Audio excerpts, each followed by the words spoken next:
What is there to say about maximum security prisons?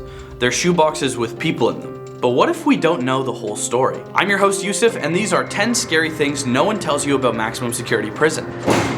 Make sure you subscribe and ring that bell to get notified whenever we upload a new video. Anyways, let's stay in our cells.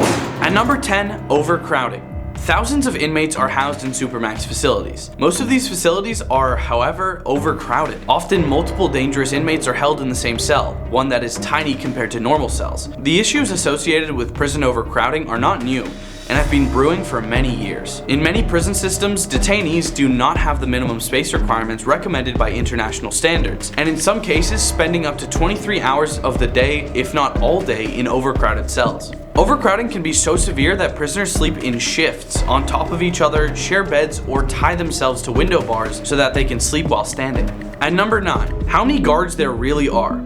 This one is more scary for the guards than the inmates. Most prisons, like I said, are very, very overcrowded. This means that there is a huge disparity in the number of guards and inmates. Sometimes the ratio of guards to inmates is as crazy as only 1 guard to 100 inmates. This means that if things got out of hand, perhaps during a prison break, riot, or even just a fight, the guards could be overwhelmed. This has happened before and could happen in the future as well. Although the conditions in supermax facilities are hard for prisoners, that doesn't mean they can't find a way to cause chaos. If a fight or a riot were to ensue, the entire prison could be engulfed in it, and the guards would be beaten. At number 8, amnesties.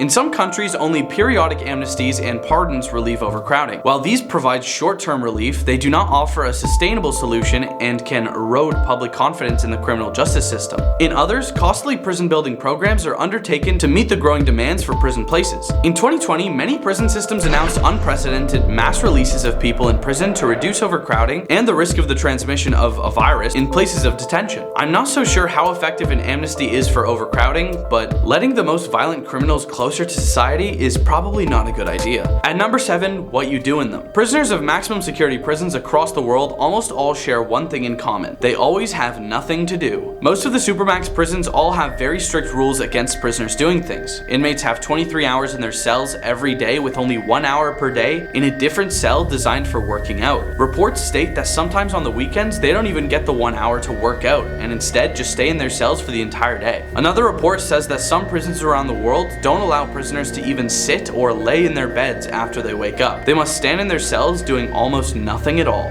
At number 6, hygiene. One correctional officer has this to say about the smell inside of a maximum security prison. Having a bunch of adult individuals in such close quarters can breed some insane smells. I'm sure you can imagine, it's almost like living in a locker room. Ew.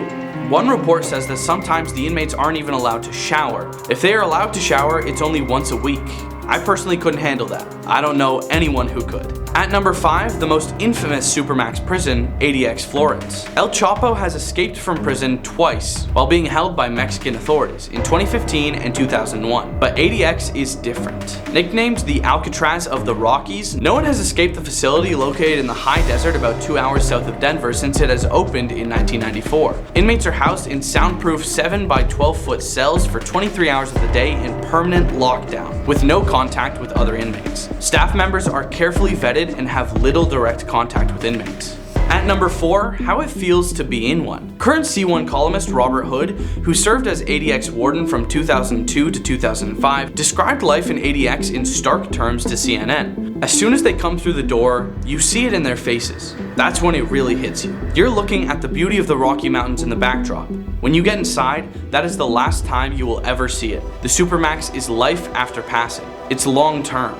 In my opinion, it's far much worse than passing away. And that's the opinion of a warden there.